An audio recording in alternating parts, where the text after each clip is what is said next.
First భారత రాష్ట్ర సమితి కాదు దెయ్యాల రాష్ట్ర సమితి. కేసీఆర్ నీ బిడ్డ ప్రశ్నకు సమాధానం ఇవ్వంటూ డైరెక్ట్గా నీ బిడ్డ అడిగిన ప్రశ్నకి ఫస్ట్ సమాధానం ఇవ్వని చెప్పంటా ఉన్నారు. సో కేసీఆర్ నీ బిడ్డ ప్రశ్నకు సమాధానం ఇవ్వు. రాష్ట్రాన్ని ఆగం చేసిన దయ్యాల నాయకుడు ఒక్క నోటీస్ ఇస్తేనే ఆగమవుతున్నాడు. 10 ఏళ్ళు దోచుకుతిన్న రాబందులు మమ్మల్ని ప్రశ్నిస్తాయట. ఈ కొరివి దయ్యాలను రాష్ట్ర పొలిమేరలకు తరిమి కొట్టాలి. మూసి ప్రక్షాళన అడ్డుకునే వాళ్ళని తొక్కుకుంటూ వెళ్తాం. గంధమలకు 600 కోట్లు మంజూరు చేశాం.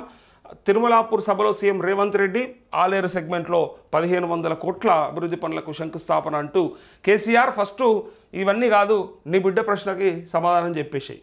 ఎందుకంటే పార్టీలో దయ్యాలు ఉన్నాయి మరి అని చెప్పి తనే లేఖ రాసినప్పుడు మరి ఆ లేఖ బయటకు వచ్చింది కాబట్టి మరి నిజంగా దయ్యాలు ఎవరో ఫస్ట్ నువ్వు చెప్పు. ఇక ఇదంతా కాదు, ఆ దయ్యాలు ఎవరో బయటకు చెప్పు. మీ బిడ్డ ప్రశ్నకి సమాధానం నాకు అక్కర్లేదని చెప్తూ రాష్ట్రాన్ని ఆగం చేసిండు కేసీఆర్. అందుకోసానికి అంటూ నిన్న మహిళా సంఘాల సభ్యులకు చెక్కును కూడా అందజేసిండు. సో అయితే 1500 కోట్లతోని అభివృద్ధి పనుల శంకుస్థాపన జరిగింది నిన్న ఆలేరు సెగ్మెంట్లో.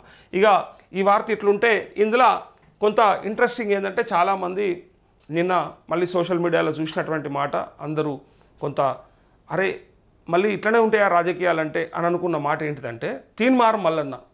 సరే ఆయన ఉమ్మడి వరంగల్ కరీంనగర్ ఆదిలాబాద్ వరంగల్ ఖమ్మం నల్లగొండ ఈ జిల్లాలకు సంబంధించిన ఎమ్మెల్సీ కాబట్టి సో తనకి ప్రోటోకాల్ ఉంటుంది, అదే ప్రకారంగా వేదికపైకి పిలుస్తారు, సీటు ఉంటుంది.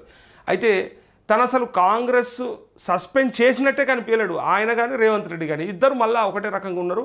మనం ఒకటే, ఎవరేమనుకుంటే మనకేంది అన్నట్టుగానే కనిపించింది అని చెప్పి నిన్న చాలామంది అదే వీడియోని షేర్ చేసారు. బాగా ట్రోల్ అయింది ఆ వీడియో ఈ మీటింగ్కి సంబంధించి. ఎందుకంటే కోమటిరెడ్డి వెంకటరెడ్డి కూడా ఆ జ్యోతి ప్రజ్వలన టైంలో తీన్మార్ మల్లన్న భుజం మీద చేసిండు. అరే పొద్దుగా లేసా కోమటిరెడ్డి వెంకటరెడ్డిని ఆయన తిట్టినట్టు ఎవరు తిట్టారు మళ్ళీ. అంటే నాయకులు అంటే వాళ్ళు వాళ్ళ అవసరాల రీత్యా మళ్ళీ ఏదైనా చేస్తారు తప్ప బయటికి ఏదో అంటే అనుకునేటప్పుడు అన్నట్టు కనిపిస్తారు. మళ్ళీ ఎప్పటి లెక్క వాళ్ళ రిలేషన్షిప్ కంటిన్యూ అయితేనే ఉంటుందని చెప్పడానికి అదొక ఉదాహరణ.